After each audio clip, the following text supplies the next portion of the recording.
let me welcome all of you first to this unveiling of a forever stamp in memory of Lady D. Miss Dunham was not only a dancer and choreographer, she was a humanitarian, an anthropologist. Did I say humanitarian? Yes, you did. She did it all across the gambit. She was on the cutting edge of issues when it was not popular in the 30s and 40s. She was running around the world with this European husband talking about the repatriation of Haitian refugees and the kinds of things that nobody else dared to say. There's a story told of a performance that she did in Louisville, Kentucky to an all-white audience. And at the end of the performance, she announced from the stage that she would not be back until people that looked like her could come and sit on the front row and watch the performance. Needless to say, she was not ever invited back to Louisville, Kentucky. But that's the kind of woman that Miss Dunham was. And so it's my pleasure to have current Mayor Alvin Parks, former Mayor Gordon B. Bush, the city clerk Doreen Hoosman, the city treasurer Jill Lewis, Ted Wofford, one of the original board members who actually walked and talked with Miss Dunham, Natavia Sanders, volunteer extraordinaire, put this event together, did all the inviting and bugged you on the phone, and the whole 9 yards, Natavia Sanders. At this momentous occasion of the unveiling of the forever stamp of Miss Katherine Dunham. Right. Do the honors, mayors.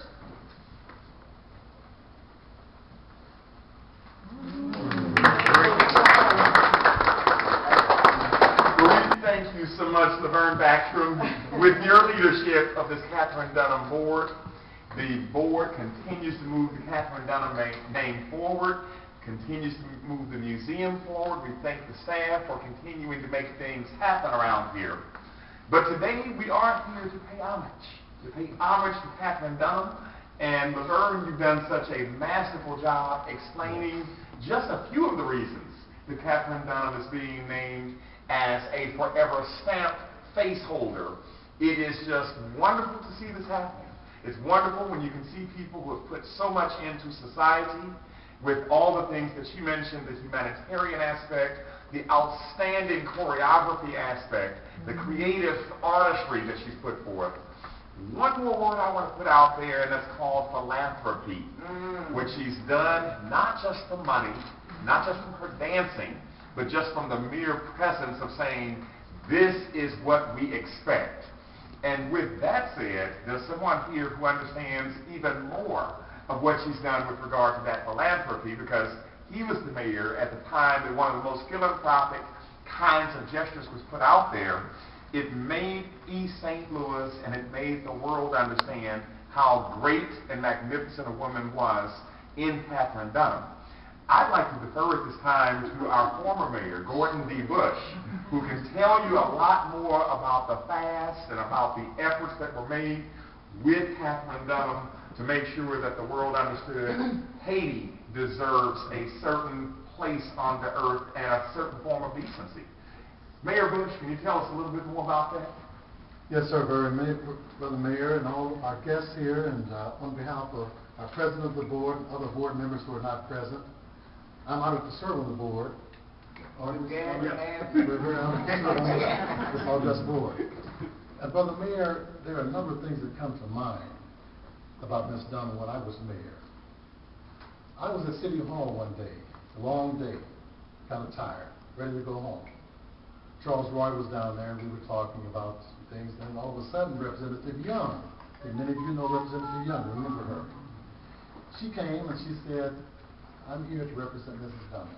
Ms. Dunham. She is on that 40-day fast, and she's concerned about President Clinton, or at that time Governor Clinton, running for president. And she was wondering if he would do something different than George Bush Sr. would do if he were elected president. And that was, he was turning the Haitians as they were coming in from Haiti into Florida and down in this area there. He was turning them around in the middle of the ocean out there, sending them back out. And she wanted to know if Clinton would change that policy. Representative Young found out that he was down in Carbondale and wanted me to go down to Carbondale and talk to Governor Clinton about that issue. I called Brenda and said, they're going to be late for dinner. She said, go ahead. If Ms. Dunham and Representative Young want you to go down there, you go down there.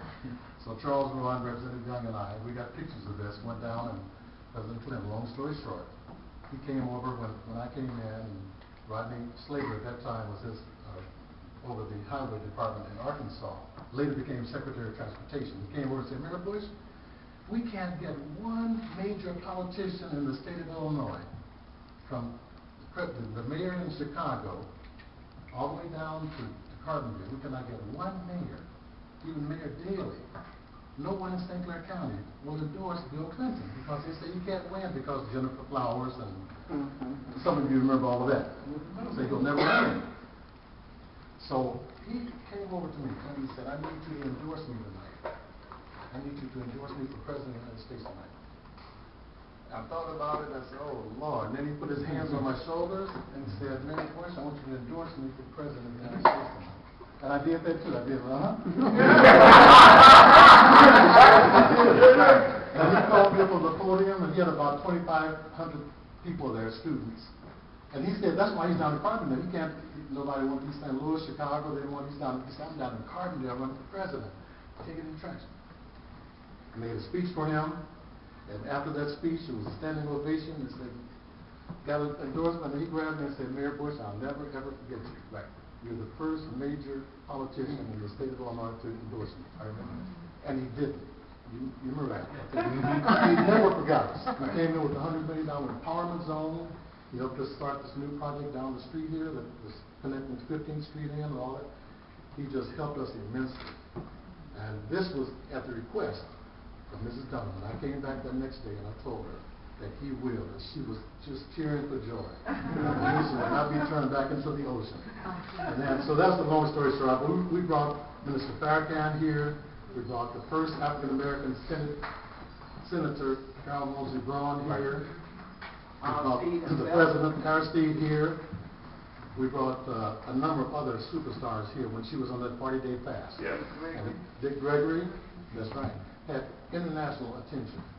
And we formed a very close nexus of love between herself and Brenda and myself. And she's just been such an inspiration to me and to the world. And we give her all the accolades and applause that we can give her. Let's do that on this special day.